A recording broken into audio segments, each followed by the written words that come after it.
Gentlemen, it's time to do Rome. So write down Chapter 5, Ancient Rome and Early Christianity, Section 1. I should probably lose this. It's kind of heavy.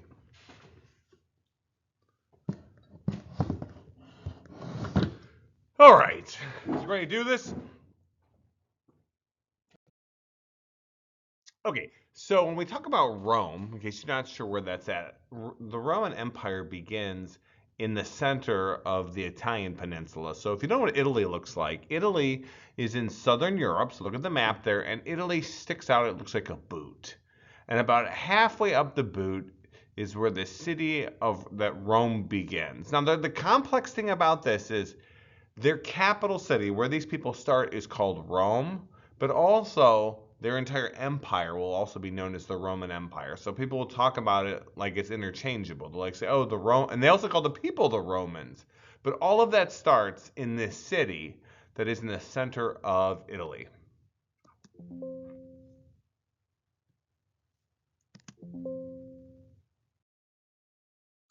Whenever we deal with a major culture, it's a good idea to look at the geography at which that culture begins because it tells you a lot about the people.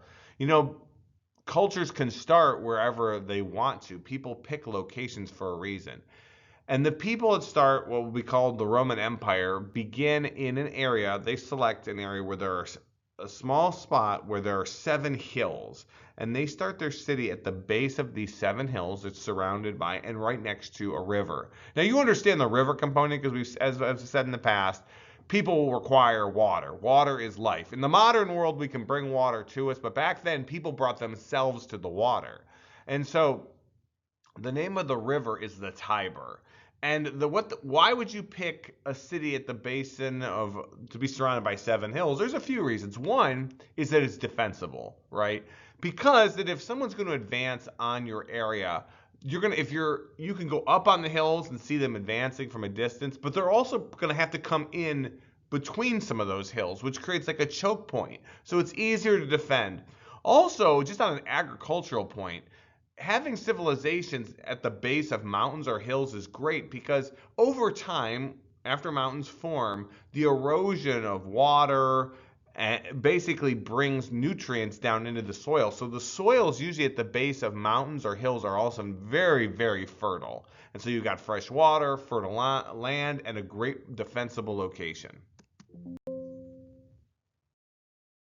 Now, the reason part of this unit you have to appreciate connects to us here in Cincinnati because Cincinnati is a Roman name. And the reason why is Cincinnati's geography is very similar to Rome. So this big question is like you all know, being Cincinnati natives or transplants, you're here, you know that there are hills in Cincinnati. Things like Price Hill, North College Hill, Clifton. We have hills. It was thought earlier on in Cincinnati's history that there were 7 hills, and now people argue, is it 10 hills, is it 11?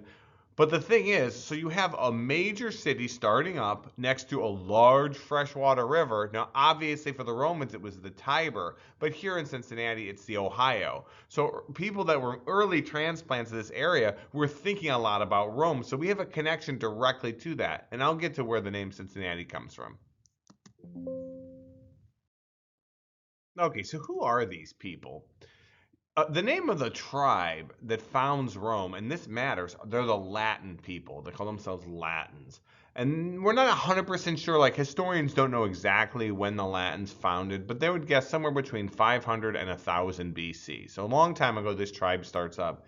And for a while, they're fairly quiet. They don't really expand outwards. But what happens very early in the Latin people's history, who will eventually be called Romans from the name of the capital city, Rome, is that they have a monarch, like which is very common, right? You have a leader of royal blood, and then they pass the leadership on to their children. It's very common in history.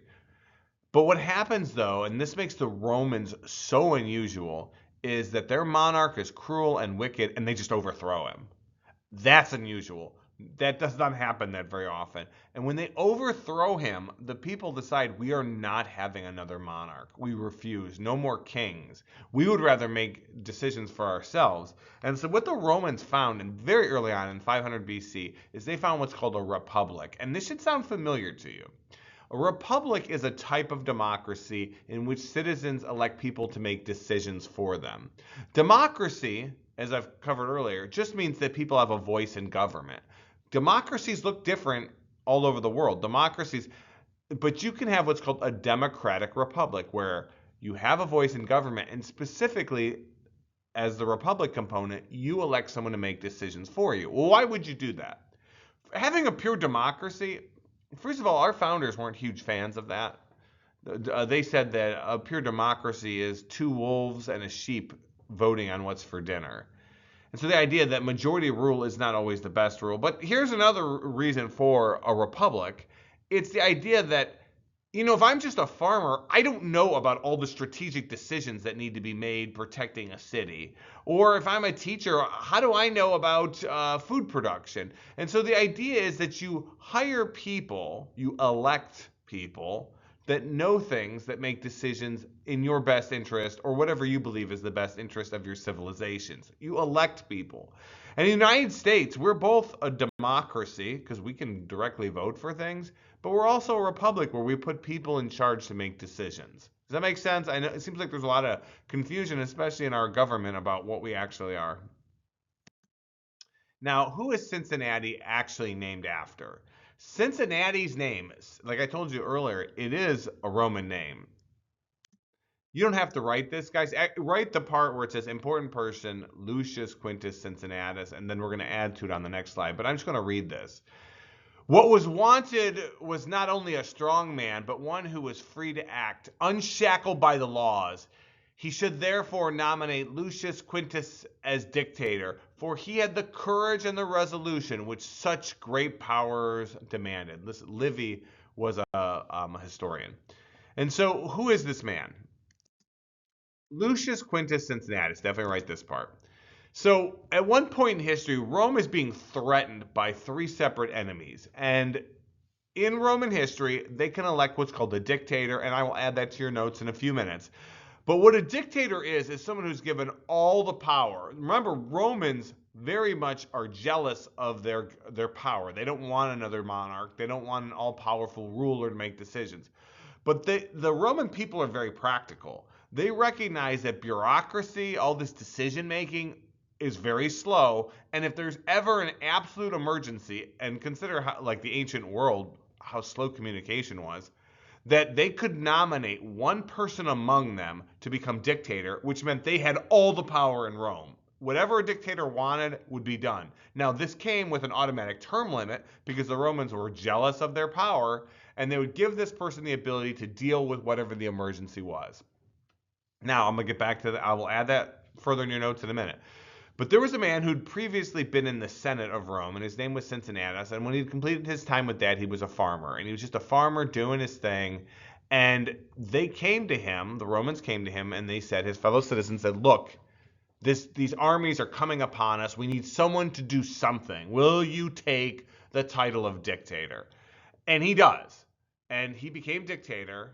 He took on all this absolute power where he has 6 months to do anything. And he goes out and he personally leads the Roman army into battle, destroys each of the armies within 16 days, comes home, and this is the part, and this really is critical to understand why Cincinnatus is so well remembered. He comes home and he gives up power. He goes, I don't want to be a dictator anymore. I want to go back to being a farmer.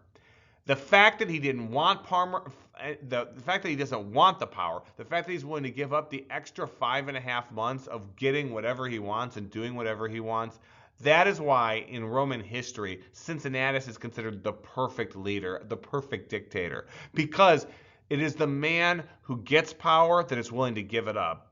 And in history, I will be honest, there's almost no one who ever does this. History is like the all-powerful opiate. Like power, leadership, having that is just, it's addicting. And few people will ever give it up. Besides, the only other person I can think of is like George Washington. At one point, George Washington's troops were willing to overthrow our government in a coup, and Washington said, yeah, I don't want to be king. I didn't fight to be a king. And King George III, and I don't know if your American history teacher covered this, when he heard, and he was enemies of Washington, when he heard that Washington could have been king and he did not want to be king, he said he's the greatest man in history. And a lot of people call George Washington the American Cincinnatus. That's how few people ever give power up. So why am I talking about this? Well, that name means something. And that name, Cincinnatus, that's what our city is named after because it has that Roman geographical connection. And by the way, you can see a statue of Cincinnatus downtown. That statue, when you look at him, that's a depiction of Cincinnatus, and he's holding this thing called the fasci. It is the symbol of Roman authority. It's this bundle of sticks, and I'll get to that later. Now, to understand what is going on in Roman society, we got to talk about how their society is broken up. And I think this is always helpful in history. Look at the hierarchy of the society. It gives you an idea of what they value. Roman society is primarily divided into two classes of people. Primarily. The first one are the plebeians. The plebeians are us. They're the common people. They're generally looked down on. They're the people that do the living and the dying and the paying of the taxes. They do all of that. But they have very little power in society. They're not really the elites. And so what the plebeians had were numbers. So periodically, when they felt like they were being oppressed or not treated well or not being respected, then periodically they would get into these large mobs and threaten the city until their concerns were met. So let's put it that way. But so these are the regular folks of Rome. What Rome, and I will say this, maybe you guys haven't had this experience. When I play like Xbox Live or PlayStation Network or whatever, when I'm online, periodically people will call me, and I don't know if you've ever had this experience, people will call you a plebe. And if you've ever heard that, it's hilarious because they're actually making a historical reference. They're saying you're common. You're a commoner. Your skills are common. There's nothing special about you. It's an awesome rip, by the way. If you're ever going to rip on someone, call them a plebe. The other class are the patricians, and these are the elites. These are the well-bred, the well-fed, the well-wed. These are the upper class, the upper tier. These are the people that make decisions about, like, they're in the Senate. The Senate is the legislature in Rome. They're the people that actually write the laws. These are the wealthy landowners. These are people that have access to the finer things in both through education and power inside of Rome. And so they're treated better in many ways. They're given a few more privileges, which creates tremendous strife between the plebeians and the patricians. Just a word, and obviously you don't have to put it in your notes, but there's also slaves and freedmen who are considered below both of the other two. I will say, yeah, just one more note to that. The patricians enjoyed the best education and governmental positions. So that's part of that friction.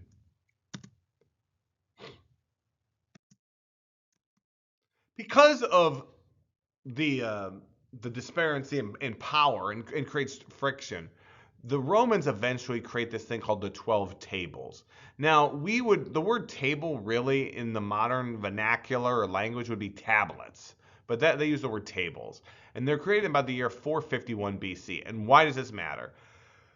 If you've ever heard the saying, "Oh, that's carved in stone," the idea of that rule is so important that it's been codified and it's actually written in stone, that goes back to the 12 tables. These are the official Roman laws. And the reason why they're put on tablets and then put in the center of cities that Romans control is because of this. The plebeians would often accuse the society of being in favor of the patricians. The patricians get out of all these laws. They can do whatever they want. To prevent this strife, what Roman leadership does is they put the 12 tables carve it on stone, and they say, everyone is liable. If you break this law, everyone is going to pay these prices. And so the idea is that now everybody is being held under the same standard. But another thing that the 12 tables does is that it actually explains, okay, what if you're a citizen, what are your rights in the society? It actually explains that.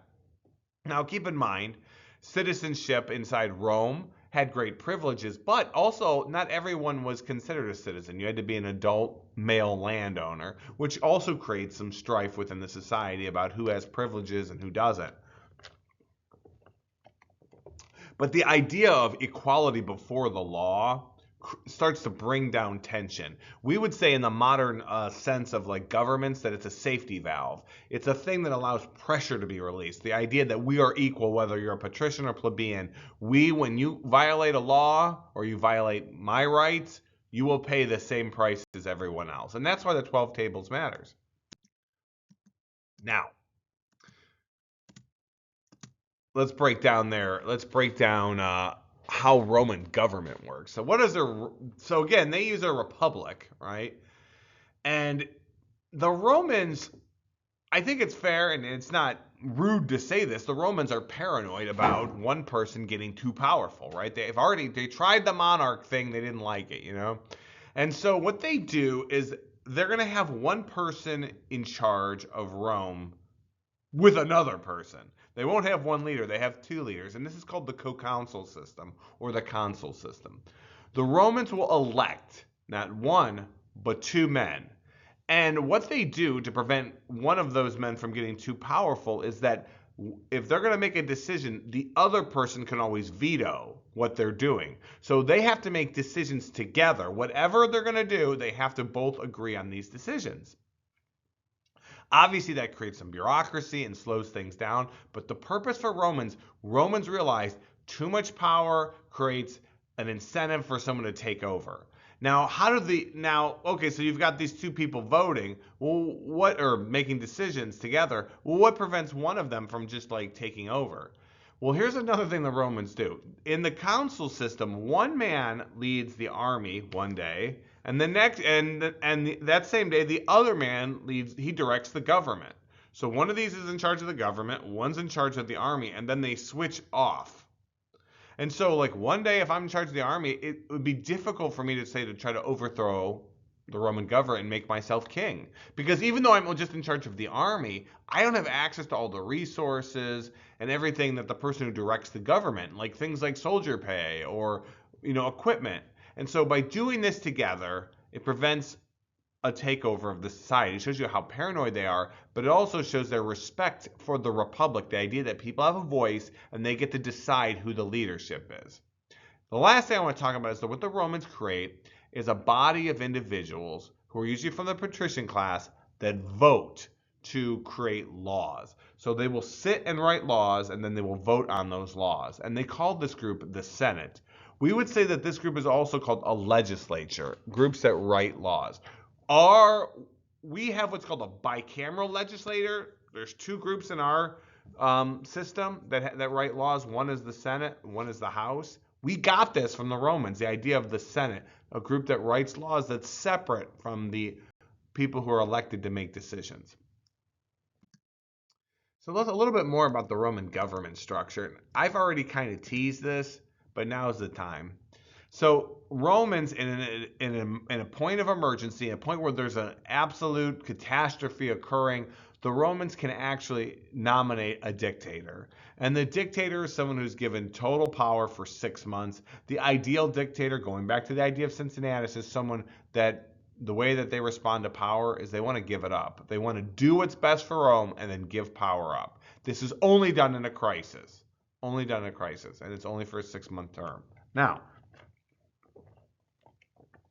just to talk about the Roman military a little bit, one of the things that makes the Roman culture stand out is whatever Romans do, they do in a very organized manner, a very fastidious manner. Romans are very practical, so the way they approach things are in a deliberate way. And so their military, they divide them into these units called legions. And a legion is 5,000 Roman soldiers who wear the exact same equipment. They have all the same armor, all the same weapons, the same shield. They wear everything the same. And the reason for that is because the Roman approach to warfare is very, very methodical. Like, we're going to do this, and we're going to do this, and we're going to do this. And our organization is going to overwhelm you. And it does. Like, this idea that the way the Romans have this national army where everyone looks the same, acts the same, and knows what to do in battle, where they're led by people, is incredibly effective. And each legion is supported by cavalry, which is horsemen. And this level of organization eventually over time defeats things like the Greeks. The Greeks with their hyper powerful Macedonian phalanx that seems to take over, this huge part of the world. The Romans beat that. And the way they beat that is through their organized combat. So last thing here, the army is made up of citizens, and this matters. And not all armies are. Like, if I go and I defeat your nation and then I just like take your men and make you fight for us, well, that sounds great, right? Because now you got a giant army, but they're not necessarily loyal to you. People who run the army are usually like the head of each legion is usually a senator. And the men that fight are citizens. So, like, if I know my army's going out to fight, if we don't win, that might mean Rome is in danger. So I'm going to fight as hard as I can because I'm defending my family, my house, my property. So that makes them very loyal, which makes them very effective fighters as well. Just a little bit about the Roman weapons. And I have one in the room, and you've probably seen it's the straight sword. It's called the gladius. It's only about an 18-inch blade. It's not a huge weapon, but it's often called by many historians the weapon that won the world. It is a weapon that is all of the power is on the tip. It is meant to stab. And the reason why is the Romans are head to toe in massive armor. And so slash attacks aren't going to be real effective. What you do is you move forward with your giant scutum shield and you stab and you stab and you stab and you pierce. And as a piercing weapon, the gladius is insanely effective. It will go right through bone and skin and muscle, and I'll be honest, also it'll go through armor. The pugia is a backup dagger. Like police officers, if you don't know, almost always carry a backup weapon, oftentimes a revolver, and that's what that is. And then the pilum is it's a spear, it's a throwing spear. Because why? What happens when the Roman army approaches you? At once, all the men throw their pilums at you. And what it is, it's a spear with the tip of the pilum is really soft metal because they're throwing it at you not to kill you. The Roman army approaches and they throw, and what they want you to do is put your shield up so the pilum hits the shield. And what happens is the pilum will pierce your shield, and because it's soft metal, it wraps around your arm. What the Roman army is trying to get you to do is have to make a terrible decision. You either fight now in battle, with this spear attached to your shield, which will make you a less effective fighter, or you throw your shield down. And obviously that's what the Romans want you to do. They want you to face them with less defense so they can just cut right through you. The last thing it's time to talk about is the fasci. The fasci is a ceremonial weapon, and please, I would actually draw this now in your book, this little club with a little axe, and I would write fasci down, and I might even draw the gladius too. The reason for that is we're going to come back to this in about 6 months. This is an important idea. The fasci is the ceremonial weapon that the leader of Rome carries, and it is a stick, and there's a bunch of sticks around it, and they're tied down. And the reason why is fasci means bundle of sticks. And the idea is that, yes, if you wanted to break one stick or one person, it's easy. But when you bundle them together, can you break a bundle of sticks? It's very hard. And the idea is that Rome is strong together, and that's why the leader must carry the fasci.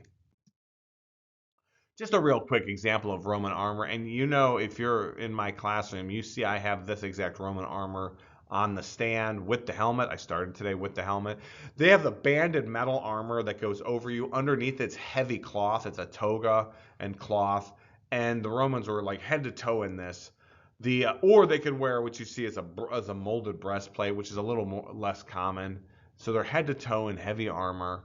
They're not a very quick army. They've got this massive shield. It's a tower shield. It's called a scutum. So all they have to do is just move it slightly up and down, and it protects their body. So trying to kill a Roman soldier, you have to get past the scutum. Then you have to get into their armor and get past that. And meanwhile, they're trying to murder you as well. Just to give you a quick idea of what some of the Roman other equipment look like, this is called the ballista. Ballista are these giant crossbows that would use ropes that they would tie in knots and knots and knots until it would actually they could fire rocks that are hundreds of pounds or giant arrows that were so big they would just go right through a human body. So Rome hits the Italian peninsula, like once they start to expand out, they're hyper effective. And what makes the Romans interesting, and I think there's a connection similar to the Japanese society, Roman culture is very flexible. Romans will take anything that they like or that they think that works, right? So the Romans, in order to become a powerful nation, and whether they intended this or not, don't know, but they need to take over the entire Italian peninsula. The whole boot needs to be theirs. And over time, the people north of the Romans are called Etruscans, and the Romans defeat them, and then they start incorporating a lot of their artwork and their art style into the Roman art. Now, the people south of Rome, and these lead to some brutal wars. These are the Greek city-states, and the Romans actually defeat them. And again, we talked about how insanely powerful the Macedonian phalanx was with Alexander the Great and his father, King Philip II. The Romans beat them in the Hellenistic Wars. Once they defeat the Greek colonies, they now control the entire Italian peninsula. They control all that land and the waterways on all sides, which helps them. Big part of the reason why America is powerful is that we control all the land within our nation, and then we have control of the waterways around it and in it. And that makes a difference. Make sure you make this note because this does matter. I think as men in particular, we have this idea that cruelty is power. And maybe, at times in history, being cruel actually does scare people and controls people. But here's the thing. The way you defeat enemies actually a lot of times prevents future wars. And what the Romans do in early Roman history is they treat defeated people justly. They let them keep their culture. They're going to have to, later in history, they're going to have to give a tribute and maybe worship Roman gods. But for the most part, they leave you mostly to yourself. This allows Rome to grow. Now, not to everyone. Some of the groups, like the Gauls, hate the Romans.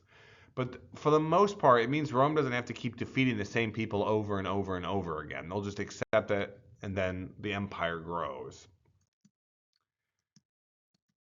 Although they're not technically an empire yet. So what happens in Roman society? Rome, and look at this picture. So look at the map here. The map matters. Rome is in the Mediterranean Sea, right? You've got Italy's the Mediterranean Sea. And the Mediterranean is not something we think about as Americans, but it is in the ancient world. I cannot overemphasize what an amazing place it is because you've got access to South Europe, you've got Southern Europe, you've got Northern Africa, you've got parts of Asia, and then you can go around and get into Eastern and Northern. Going through that, you get through Eastern and Northern Europe. You've got all these cultures and all these people over thousands of square miles. And if any one group can control the Mediterranean, they will become insanely powerful. And they'll be insanely wealthy. And as it turns out, as Rome is starting to establish these trading networks with Asia, with North Africa, with other parts of Europe, they slam into a much more powerful, older culture who's in North Africa. And this is called Carthage. And what makes it so fascinating is this leads to one of the most interesting series of wars in the ancient world. It is many historians they love studying this, and if you don't know what they are, I'm going to cover them in 1 second. These are the Punic Wars. The Punic Wars are a series of wars between Rome and Carthage, and now remember we're going to look at this in BC. So they start in 264 BC and they go to 146 BC, so roughly 120 years these wars are going on. And both these two cultures, I won't call them nations because we don't really have that yet. These two cultures are both fighting to control the Mediterranean. Now, I will say this. Carthage is the aggressor when this starts. Carthage is trying to defend the territory that it already had, or its established networks. And so it is, and as militaristic as the Romans are, the Carthaginians are more so. The Carthaginians have these military dynasties, these military families within their culture that help run the culture. They're almost like oligarchs, and they've had a longer time to establish themselves, and it's a brutal culture. If you've read about Roman crucifixion, where do you think the Romans got the idea of crucifixion from? They got it from the Carthaginians. So let's get to it. This is a battle. The first Punic War. There's going to be 3 Punic Wars. I think with wars, it always, I always tell students, Why did the war happen? What who wins? And what is the result of the victory or loss? That's what you need to know. And so again, Punic War One, they're both battling over trade in the Mediterranean. To say I put tens of thousands of people are killed, to give you an idea of how many people die, it's really hundreds of thousands. It's about 15% of all the manpower in the Mediterranean between these two cultures are killed. They slaughter each other, and this war goes decades. But ultimately, Rome barely beats Carthage.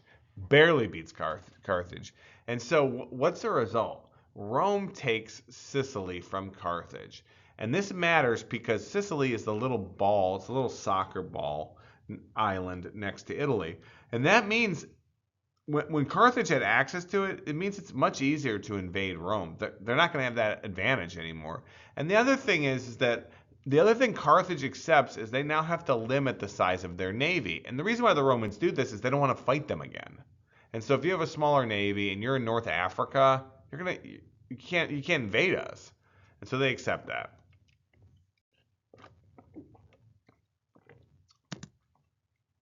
You can see Sicily there. Sicily's the island at the base of the toe. The Second Punic War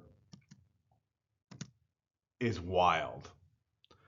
And this is one of those, this is like the war in history that like every historian loves that does any like European or North African history. The Second Punic War has these crazy famous people doing all these amazing things. So let me explain how the Second Punic War happens. Carthage is angry that they lost the first war. And the family, one of these military dynasties inside of Carthage are called the Barcid family. And there's a guy named Hamilcar, and he fought in the war, and he is so angry that Carthage lost that, and we don't know if this is historical truth or fiction or legend or if it's a combination, but the idea is that he took his children, all of them, and he makes them swear on an altar to their god Baal in blood that they will destroy Rome. And so from the time his children are babies, he's teaching them you must destroy Rome. Now, the other thing I have to emphasize here, this war starts because of the Carthaginians. The Carthaginians decide they want revenge. And because this family, the Barcids, are powerful, they say, go ahead. And they go into a Roman city and they just burn this. They siege this Roman city for months, right? For months they surround the city, and finally they break through and they kill every single man in the city, and they sell every woman and child into slavery that's Roman, just to start the war. Now the Romans don't say, okay, we have to fight. What the Romans tell Carthage, like, you want to do this again? We spent 2 decades fighting. You want to do this again? Supposedly, the Roman diplomat goes to Carthage, and he goes, and this is a classic scene in history, and he grabs each side of his toga, his robe, and he says, Carthage, Rome offers you peace in this hand or a war in this hand. Choose. We don't care what you choose. You want to fight? Let's do it. You want peace? Let's do that. Now, the price for peace is they're going to have to send the oldest son who started this, Hannibal, to the Romans so they can crucify and murder him and kill him. Now, the Carthaginians are like, no, we don't want peace. So the war begins, and this son of Hamilcar named Hannibal is probably one of the greatest military leaders ever in human history. To say that he's a genius would understate him. I highly recommend you watch the video that I have attached to this slide. It is awesome, it's wild, and it's interesting. Things that he does in this war are so brilliant that military people today, officers, are forced to study his. It's required reading in many of our war colleges today. So just to talk a little bit, like, he can't take a navy, so he has to go around, and he takes thousands, like 50,000 men up into the Alps, which are these giant mountains above Italy, and he goes through them at like almost the worst time of year. He brings 37 elephants up there, 9,000 horse.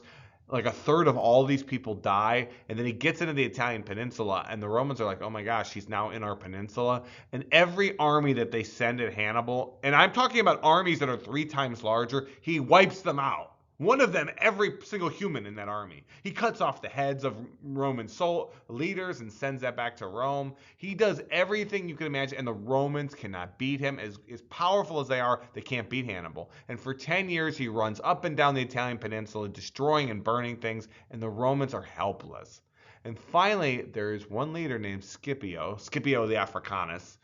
He says, you know what? If we can't beat Hannibal here in this, the problem is Hannibal couldn't take the city of Rome. He could destroy everything else. He couldn't take the city of Rome. So Scipio's like, well, fine. If he's stuck here, I'm going to go to Carthage in North Africa and I'm going to attack that city. And so the Romans send this massive invasion fleet to Carthage, and now Hannibal has to make a choice. Do I just stay here in the Italian peninsula, beating up these cities, destroying armies, or do I go home to defend the city? And he goes home. And one of the great weapons he used at this time, because remember, Carthage is in North Africa, so he's these massive war elephants. Carthage has 300 of them in their city. But despite all that, Scipio had been studying Hannibal's tactics for all these years, and he knew exactly how to defeat him at the city of Carthage. He beats him, and they make the Carthage, they barely won. Like, this is by a hair's breadth. Rome should have lost this. One of the reasons they don't lose is the Romans outlaw the word peace. If you said peace, they would kill you in the city of Rome. Carthage now is no longer allowed to have an army or a navy. That's it. That's the result. You can't. You're going to have to stop because the Romans don't want to keep fighting you. And so that's the result of, and all of Hannibal's eventually assassinated. The third war is interesting because the Romans, I put Rome starts this war to get rid of an economic rival. That's partially true. The part that I didn't probably properly explain is the Romans are also angry. They lost thousands and thousands of people. That doesn't just go away. So they also want revenge. And so the result, what Rome does, Carthage no longer has an army, is that the Romans, mainly because they're looking at how powerful Carthage becomes economically and commercially super powerful. They stop keeping a military, and all they do now is just deal with trade. And because of that, they get really rich. They find a lot of precious metal mines in Spain, and they exploit all that. And now the Romans are angry. They're like, these people that we had to fight 2 times are now getting wealthy. So they surround the city. They tell the Carthaginians, throw all your weapons out. We heard that you're going to start another war. So the Carthaginians throw their weapons out. Then they say, throw all your armor out. They do that. And then Rome just breaks through the walls after several weeks or months. And then they just kill every single Carthaginian male, every single one of them. And now this time, they send every woman and child of Carthage into slavery. They burn the city down. And supposedly, they burn every structure. They take all the fields, the agricultural fields, and they pour salt in them to kill everything. This is the total annihilation of a culture. And to be honest, we're not even 100% sure what a Carthaginian looks like today. Some people say, well, look at Tunsanians. But they wiped out the culture. And that's the end. That's what happens at the end of the Third Punic War. So the Romans win. Section 2, the Roman Empire. Now Rome's going to become an empire.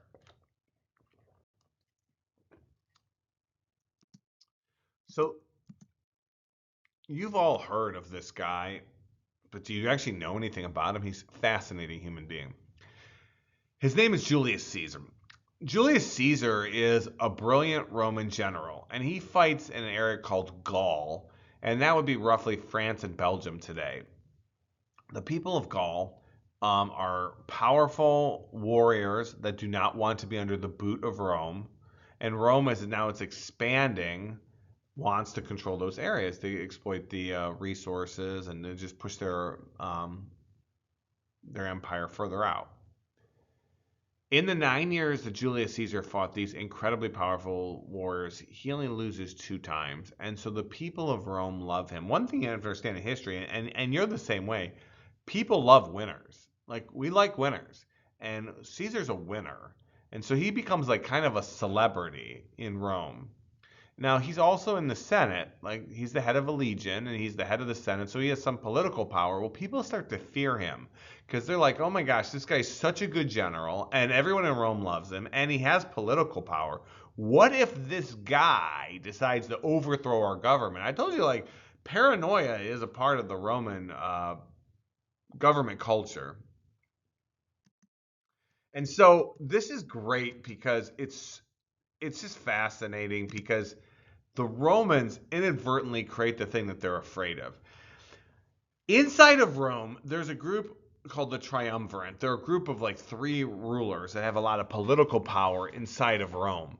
And the three people are Crassus and Pompey and Caesar. And they have a lot of power. What happens is over time, Pompey thinks that Caesar's getting too famous. People like him too much.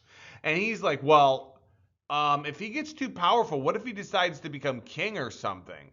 And so they say he has the Senate vote to strip Caesar of his legion and make him come home. Now, I want you to, he's afraid that he's going to become a king, overthrow the government. Now, does he have a good point? Probably. I mean, if you're really, he is very famous and he's got a lot of ambition. Maybe we should take his army away. Now let's view it from Caesar's perspective. This guy has been fighting with the same troops for like 10 years. They're loyal to him. And if he leaves his army, who is loyal to him, now he has no protection. If they just want to kill him and make him disappear, they can. So he has to make a choice. They put him in a position now. He's a loyal Roman and follows the law and gives up his legion, and who knows what's going to happen to him. Or he's not going to. And if he doesn't, he's now violating the law and he's a criminal. And Romans should kill him if they see him. They should execute him if they see him. So he says, forget it, I'm not following this. And now his only choice is to march on Rome with his legion. And Pompey tries to stop him with a much larger set of legions, and Caesar obliterates him. He's just a better leader. And then Pompey's killed.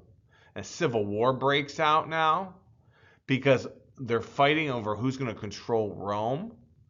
And the exact thing that this group was afraid of becomes the reality. They forced Caesar to make a decision, and the decision he makes is like, well, I'm going to do this now.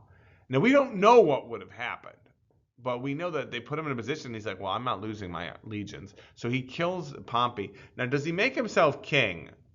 No. And this is the part you have to understand. He says, look, I just ended this civil war. I'm going to make myself dictator for life. So technically the Roman system still exists. When I die, we'll go right back to what we had. I am dictator for life. This is one of his great quotes. I came, I saw, I conquered. It just tells you about how arrogant he is, but it's arrogance that's earned through time, right? So, okay, now we have a dictator for life, which is not how the system, now they're starting to, they're losing their republic, the thing that they're so jealous of. Okay. This is why you have to be really careful when you have a democracy or a republic, because when political violence starts spilling out everywhere, you don't know what the results are going to be. So what the results of this are is, okay, he becomes dictator for life, and people are angry within the culture, and other people love him. The poor people really appreciate Caesar. He makes more people citizens, which give them more access to resources and privileges. He helps create jobs for the poor. So the regular people, the plebeians, really appreciate him. Okay, that makes sense, right? A lot of the patricians hate him, and they have a good reason to. They're not really a republic if you have a dictator for life. I mean, how much different is that than having a king? And so this group of senators, and some of them are his friends, invite him back to the Senate to speak. And they do this on March 15th. In the middle of any month is called the Ides of that month. The Ides, the middle of it. And so he comes to the Senate to speak. And I mean, you have to appreciate that why would Caesar fear any of these people? He's an actual warrior. And so he comes in his toga to talk to the Senate. And when he does, there are a group of a dozen or so men that run up to him and they start stabbing him. And some are his friends. And the idea is that they have to do this, right? Because he's ended the thing that they're so proud of, their republic, their democracy. And they kill him, they knife him, I think it's like 23 times till he dies. Now here's where the things spin out of control. Well, you just killed the dictator for life. Who's in charge of Rome? You don't have co-consuls. And so what now happens is there's an insanely bloody civil war. that breaks out. It happens after his funeral, and there's just people killing people, and everyone's trying to figure out who's going to be in control of Rome. Is there any chance that Rome can be a republic again? No. Who ends up in control of Rome is a guy named Octavian. He's the cousin of Caesar. Now, I guess at this point, if Octavian chose, he could make sure that Rome goes back to the consul system, but that's not what he has in mind.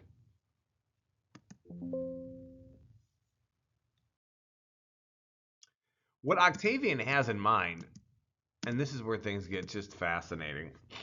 What Octavian has in mind is that he's now going to be emperor. We're done with this, right? The republic's over. I'm in charge. I'm last man standing. But here's the thing. If you're going to now declare yourself emperor, where are you getting this authority from? So he changes his name. He says, I am no longer Octavian. You may now call me Augustus. Augustus means exalted one. So he's now claiming that he's divine. That's why I am now divine. I'm partially divine. You will call me Augustus. To exalt something is to worship them. He says, you may now worship me. And the problem for Rome, and I know this is the hardest part to understand, is that he's actually an amazing leader. He's fantastic.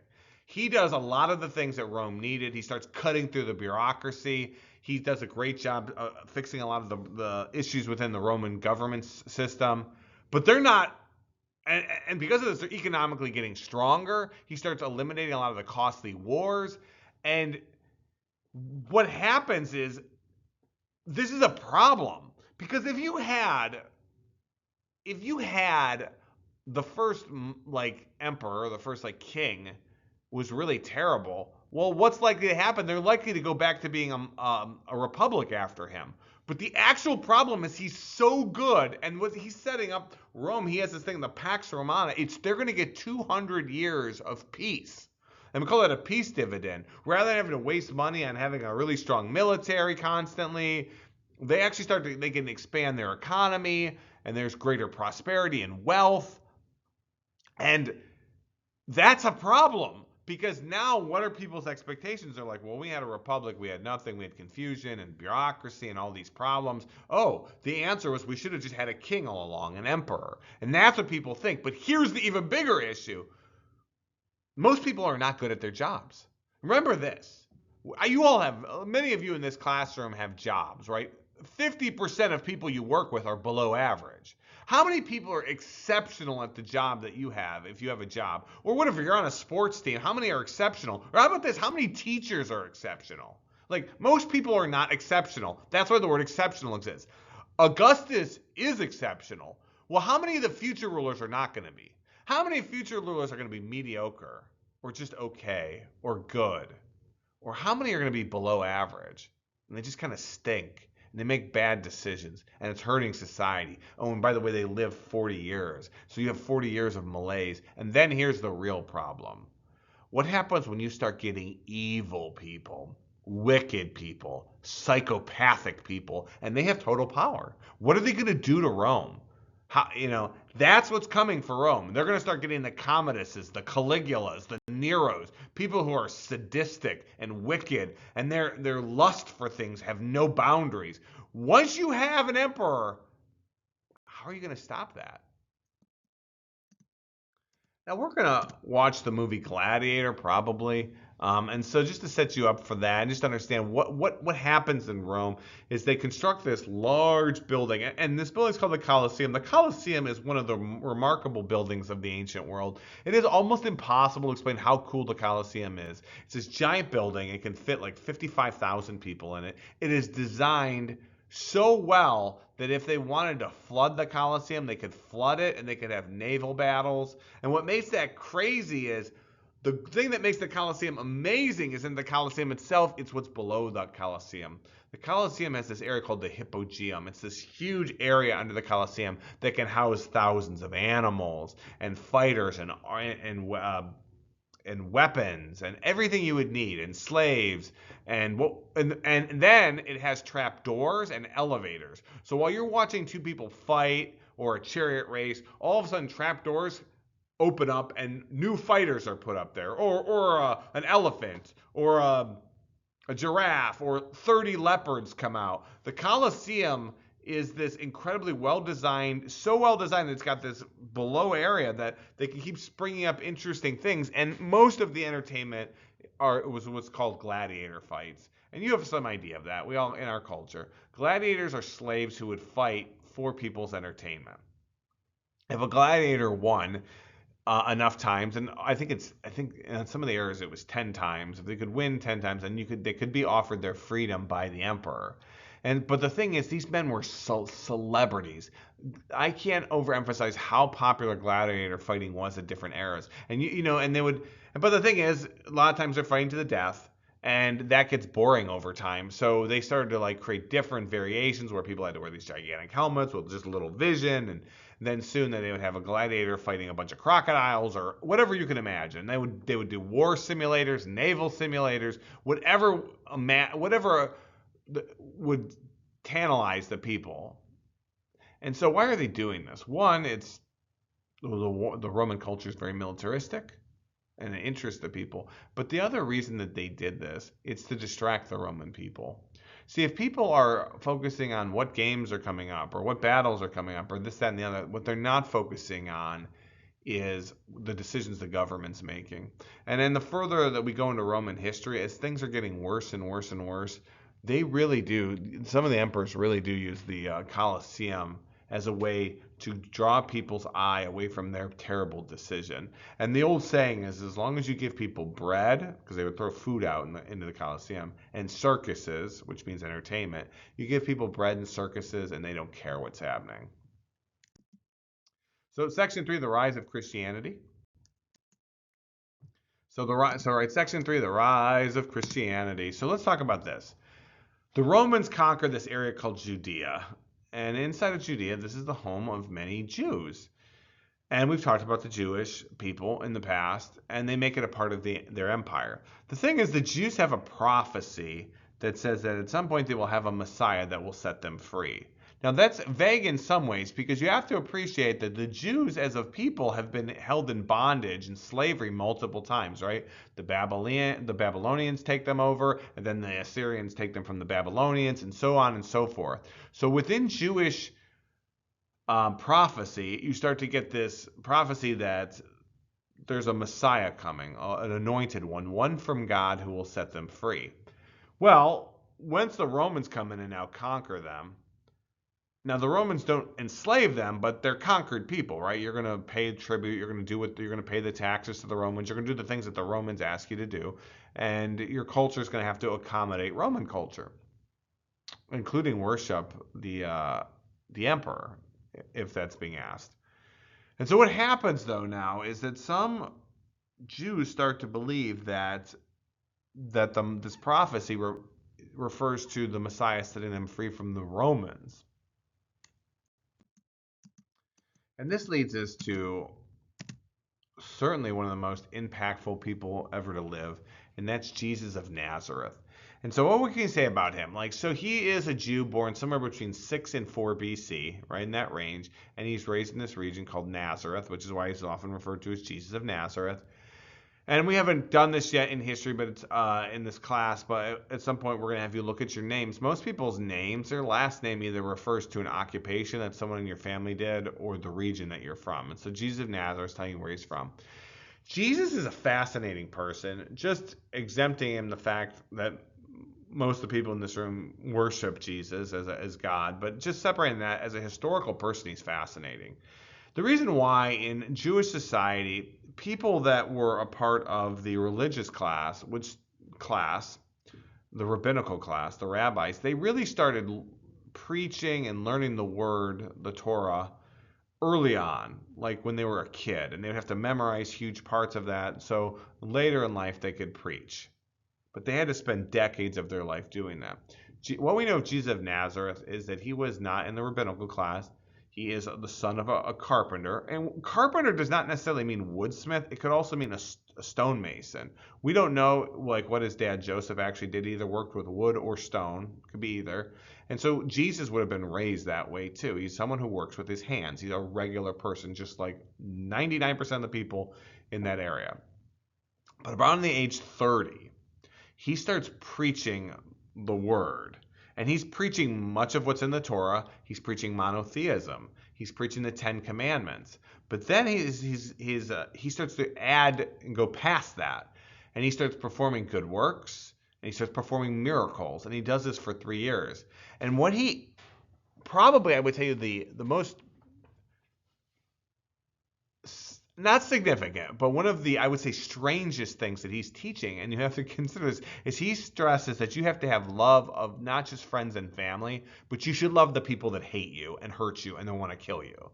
Love of enemy. Consider how difficult that is for a modern person to understand, let alone someone in the ancient world where the level of violence and death is beyond anything we can comprehend. He's saying you have to love everyone, not just the people that do good for you. He says anyone can love the people that love you. You have to love the people that hate you. Now I want to get to this idea. Jesus used what are called parables to teach. Parables are fascinating because the tactics and strategies that someone uses to teach, whether it's Mr. Rico or someone else, tells you a lot about their approach. What a parable is it's a story with a moral point. It's often a very complex theological idea, but it's boiled down to its essence. And the thing that Jesus does is he almost always teaches them in an agricultural story. And why does this make sense? So he's got a complex idea, but what he's doing is he's boiling it down to a basic idea using farming. And the reason why is most of these people that he's talking to are illiterate. They are not learned, and almost all of them have some, and all of them are farmers or have some, they're adjacent to agriculture. They all understand agriculture. And if you know anything about the parables, just think about some of the names. The sower and the seeds, the guy's throwing seeds out. The thief in the night, the guy's got a big store of extra grain.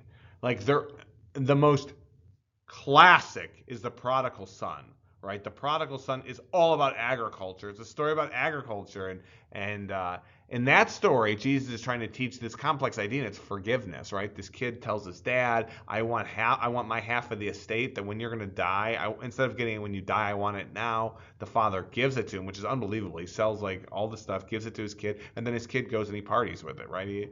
He spends time with prostitutes and drinking, and then he becomes poor, and then he comes back to his father, and he's going to be a servant for his dad. But his dad will refuse to accept him as a servant. His dad says, nope, my son is back to life. And he like puts him in good clothing. And the idea of that story is forgiveness. And forgiveness is not an easy idea. Like, why should I forgive someone? What's the purpose? Why would I do that? And he's using agriculture to explain these complex theological points that almost run counter to the way people view the world.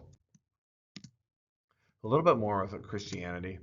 So Jesus, as he becomes more and more popular, people keep trying to give him a status, and they're trying to make him wealthy, they're trying to make him a part of the system, but he refuses to become a part of the system. And he specifically targets his message to the poor. And by doing this, he's starting to create friction between him and the rabbis in the way that the Jewish religious system, because he's outside of it, and he's preaching things that they don't necessarily agree with, and that could be viewed as heretical. Now, his people that he surrounds himself with, he has 12 disciples, and these are called the apostles, and these are the people that he's explaining his message to, and they're learning his methodology, and he's passing that to them as they go. So his death is at the hands of a Roman provincial leader, and his name, and the governor's name is Pontius Pilate. Many of the Jews, the leaders of the Jewish religious system, were very upset because they're like, this guy's a heretic, he's causing problems. So, well, they go to the local governor, Pilate, and he's like, I don't care, that's not my problem. My job is to keep this area of that Rome has conquered as stable. I don't care about your religious issues. My job is to make sure there's nothing crazy happening, because if something bad or a revolution happens, Pilate would be embarrassed. And that would go right up to Caesar. He'd be humiliated. And so he goes, I'm not getting involved with this. But the religious leaders say, if you don't do this, this could cause a revolution. This man is a danger. He's saying that he's a Messiah. He's saying that he's God's son. He's the anointed one. You got to get rid of him. And over time, through these discussions, Pilate says, fine, I will kill him. We'll execute him. The Roman system for execution was crucifixion. And I'm going to show you them with my hands, but you really, and this video actually shows it to you. There are two forms of and you need to put these in your notes. There are two ways that the Romans would crucify you, and the one is called a tau cross. A tau cross looks like a capital T. It's T-A-U. Draw a capital T cross, a tau, where they would have you strapped to this board and they would put it on top. It's the tibulum rather. They would put it on top and they would stretch you out. There's another cross called the Latin cross. In almost all Christians' houses or rooms, or you'd see that. That's called Latin. And these are the two ways that they would crucify. I would write that in your notes too, put a Latin in there. And so those are they agree to kill him, and they do. And crucifixion is very personal. You're stripped naked, you're humiliated. The purpose of crucifixion is to show the power that Rome has over you, because you could be on that cross for a week if they wanted you. The Romans so perfected, because the Romans are methodical, so if they're going to execute you, they're going to do it methodically. And they came up with a system that was so well devised that they can keep you up to, like I said, days you'd stay alive. And then the whole time you're naked and people are, laughing at you and you're humiliated. And so they do this to Jesus Christ and they kill him.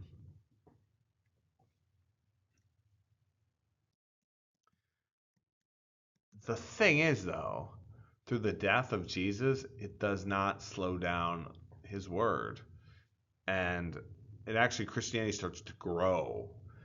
And it's growing at around the time where Rome is really getting into hardships, right? The idea of having mediocre, average, below average emperors is really affecting Rome. And so Rome's got a lot of problems. And what all bad leaders have the same inclination, guys. Whether you end up working at a Dairy Queen or a law firm, or you end up being president, all bad leaders do the same thing.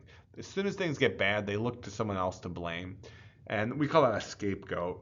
And what the Romans started to do, the leadership started to say, well, this new religion, these Christians, they're the problem. And the reason why that has some energy within the Roman culture is because Christians refuse to worship Roman gods. And that created a lot of friction because one of the divine people is the emperor. And so they became an anathema. People did not like Christians. And so what they started to do is they would start to crucify them and burn them alive, Roman candle.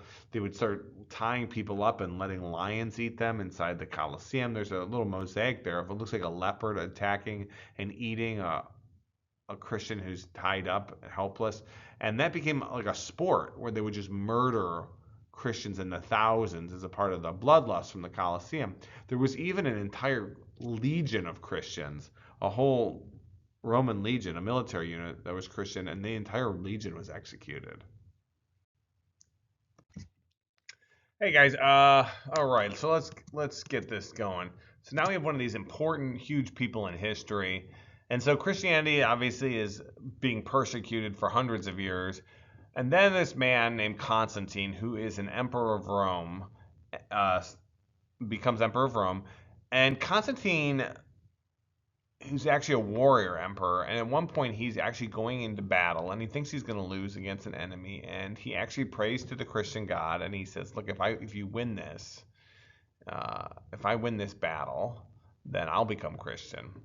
And he said that day he saw a giant cross over the battlefield and they won. And so he now had a pretty strong allegiance to Christianity. And so he, in the year 313 AD, so Christianity had been persecuted. Thousands of Christians have been getting killed since Christianity really gets going around 30, 40 AD. He passes the Edict Milan, and Christianity is now tolerated within Rome. So it is now a tolerated religion, and within 70 years, Christianity actually becomes the official religion of Rome, and that is wild. That is wild. So Christianity goes from being a tolerated faith, and within 70 years, the Romans were polytheistic and they worshiped the emperor, and then within that 67 or so years, it's the official religion, and so Christians go from being murdered in mass to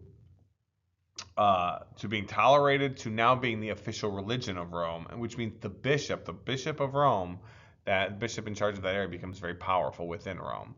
The last thing that Constantine does, and this one is also critical, he says that Rome needs a second capital city, and he creates another capital city in a place called Constantinople. Constantinople's location is partially in Asia and it's partially in Europe, and it's a perfect spot. It's in between the Mediterranean Sea and the Black Sea, and it's between where the two continents kiss. It's a perfect spot. It's where there was an old Greek city called Byzantium, and they built Constantinople right on top of it.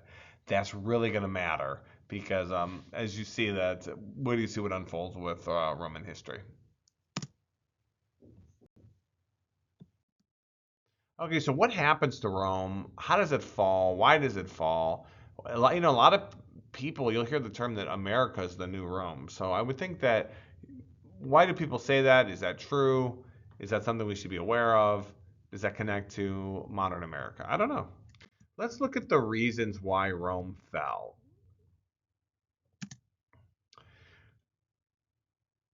So, with all, like pretty much every culture that collapses, the collapse starts on the inside. The culture weakens from the inside, and then an external threat finishes the job. That's just the way it works. So, let's go ahead and look at what's going on in Rome. So, write these down, obviously. Subsequent emperors of Rome are not up to the task of governing this giant empire. Rome keeps expanding, expanding, expanding, expanding. Even for a brilliant leader, having a huge empire and having to divide out resources everywhere to make it work is hard. It's hard, it's difficult. Some of the most brilliant military commanders to ever live were also terrible post war leaders. It's hard to do that. And not everyone's going to be an Augustus. And then over time, as the leaders get worse, they're doing a worse and worse job. To make up for this, like this need of like trying to deal like spread out all these resources, the Romans do what most terrible governments do, and they start raising taxes and raising taxes and raising taxes. And the more you crush people with taxes, the less involved they become with their society. People understand that taxes are required. They absolutely do. We need them to maintain the roads and infrastructure and have a military. But the thing is, taxes take away your money. And how do you get money? You work for it. So in people's heads, there's a general thought that when they take this money from you, they're taking a part of your labor, which is like your life. You worked so many hours for that. And there seems to be a number with people that when you get to a certain percentage of taxation, they'll just rebel because you're taking so much of their accumulated labor and time that you're putting them in a no-win position. And the Romans keep raising taxes. They start crushing, especially small farmers that can't deal with the fact that the Rome starts having a lot of slaves, and it starts to crush farming because like small farmers can't compete with these huge farms that use like unpaid labor. And so then average people are really struggling and they can't produce food. And then here's another one.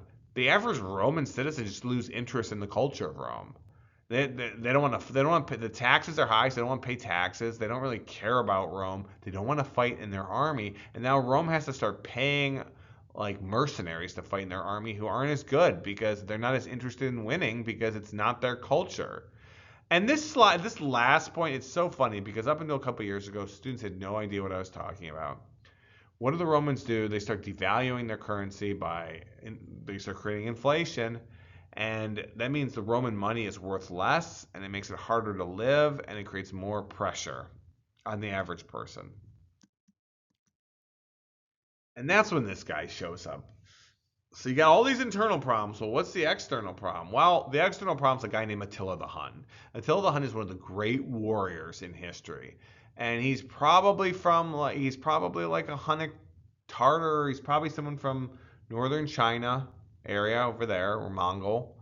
And he starts coming in from that, China, northern China, and he creates this giant war band, and he's so brutal and he's so effective that other tribal people start moving their tribes to get away from him because he is just a warrior who is just unbelievably effective, and he terrorizes people.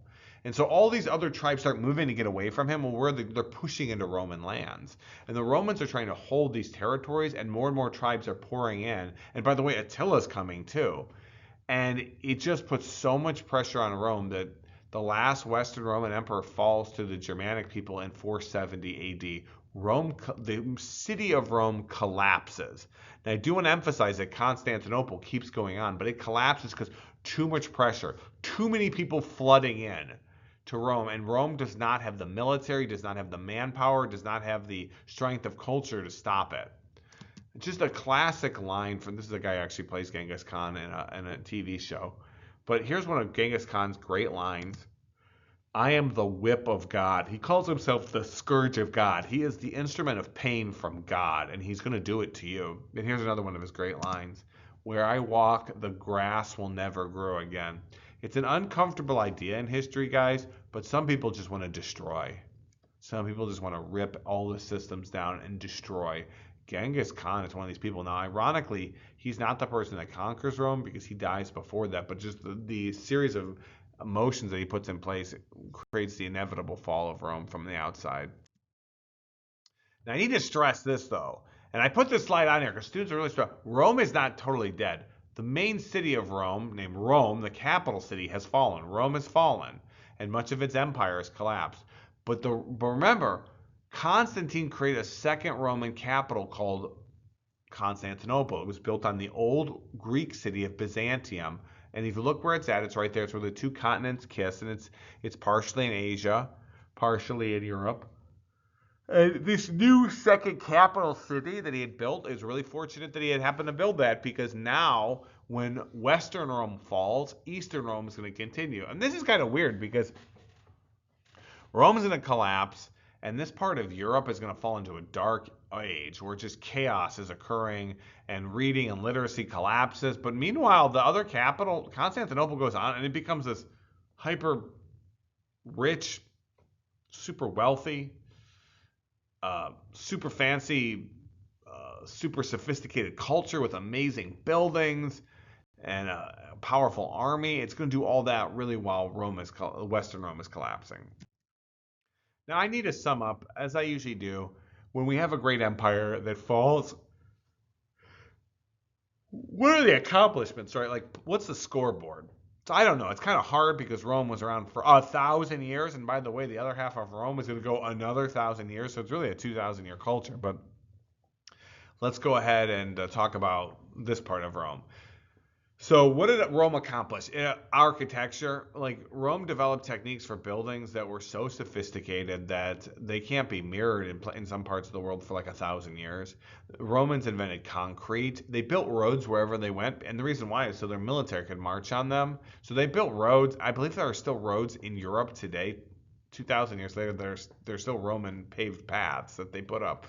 They create these things called aqueducts, and I'll show you them more in a couple of units. Aqueducts are gigantic bridges, these giant concrete or stone bridges, and all they do is they carry water, and they can go hundreds of miles. Because what the Romans realized, is that, okay, we have to build all our civilizations on water, or we could bring water to an area and build a civilization there, or we can build a civilization on water and then bring extra water so if it ever gets sieged, we still have water coming in. Public hygiene, the hygiene of the Romans was so much better than the Europeans for basically another 1,000 years. Like Europe's going to fall into this dark age in the Middle Ages, while at the same time, what were the Romans doing? They had public bathhouses, they had public toilets, they had a rudimentary plumbing. The Europeans aren't going to have that now for 1,000+ years. The language piece is really hard to overemphasize. The Romans, because as they conquered you, they spoke Latin, which meant that wherever they went, there was one unifying language, and anyone who wanted to do commerce or explain things or be able to participate in society, they would learn Latin. So there's this giant cultural homogeny requiring language, so everyone can talk, and it doesn't matter if they're in Europe or Southwest Asia, North Africa. They had a unified language, and it made it just so much easier to get things done, to communicate, and it kept the institution strong. And lastly, they spread Christianity. At first the Romans are destroying Christianity, but ironically, as Christianity eventually becomes the official religion of Rome, then now wherever Rome was, Christianity was. And so that is the major part of the unit. I do want to show you what you're looking at on the screen right now is a public toilet. And I'll show you a picture of that. This is an aqueduct. Imagine constructing that with no modern construction equipment and hand tools. That's how the Romans built these aqueducts. It just went miles and miles and miles so they could transport water. Think about the complexity of that. That's what a toilet looked like in the Roman. So I said they have rudimentary, they have plumbing, water's coming in, and you'd have like a spoon, and you would do your business, and it would go down into like a big waste basin, and you would take water and clean yourself with it that was available in the middle of the room. It's amazing. It's amazing. Some of these toilets still exist. Now, one interesting thing is some historians say that sometimes these toilets would blow up because methane gas would accumulate and there'd be a lightning strike and then they would blow up. But look at that, because you imagine I bought a toilet like 2 years ago at Home Depot or 3 years ago and it already broke. They have toilets in Europe that have been there for 2,000 years. Hey, Romans, nicely done. Guys, I hope all of this made sense. If you have any questions about this unit, you know to contact me or know where to contact me.